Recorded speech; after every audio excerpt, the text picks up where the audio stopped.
ጠቅላይ ሚኒስትር ዶክተር አብይ አህመድ ከቤኒን ፕሬዝዳንት ሮሙአልድ ዋዳግኒ ጋር ተወያዩ። ጠቅላይ ሚኒስትሩ በማህበራዊ ትስስር ገጻቸው ባሰፈሩት ጽሑፍ ውይይቱ የሁለትዮሽ ግንኙነቶችን ማጠናከርና በጋራ ጥቅሞች ላይ የላቀ ትብብርን ለማሳደግ በሚያስችሉ እድሎች ዙሪያ ፍሬያማ ምክክር አድርገናል ብለዋል። ሁለቱ ሀገራት ለጥልቅ አጋርነትና ለዘላቂ ወዳጅነት ያለውን የጋራ ቁርጠኝነት ይበልጥ ለማሳደግ ጽኑ ፍላጎት እንዳላቸውም አመላክተዋል።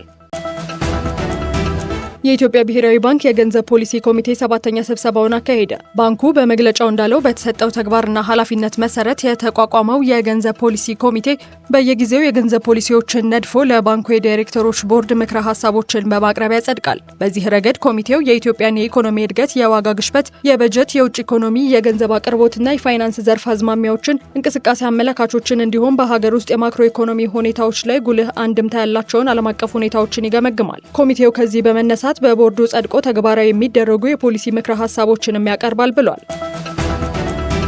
የኒውክሌር ኃይል የኢትዮጵያን ቀጣይነት ያለው የኢኮኖሚ እድገት ለማረጋገጥ መሰረት ነው አሉ የኢትዮጵያ ኒውክሌር ኃይል ኮሚሽን ምክትል ኮሚሽነር ኢንጂነር አብዱራዛቅ ኡመር። የኢትዮጵያ ኒውክሌር ኢነርጂ ኮሚሽን ከዓለም አቀፉ የአቶሚክ ኢነርጂ ኤጀንሲና ከአፍሪካ የኒውክሌር ሳይንስና ቴክኖሎጂ ጋር በመተባበር ከ13 ሀገራት በዘርፉ ለተውጣጡ ባለሙያዎች ስልጠና እየሰጠ ነው። በመድረኩ ላይ ኢንጂነር አብዱራዛቅ ኡመር እንዳሉት የኒውክሌር ኃይልን ለሰላማዊ ዓላማ ለመጠቀም እየተሰራ ነው።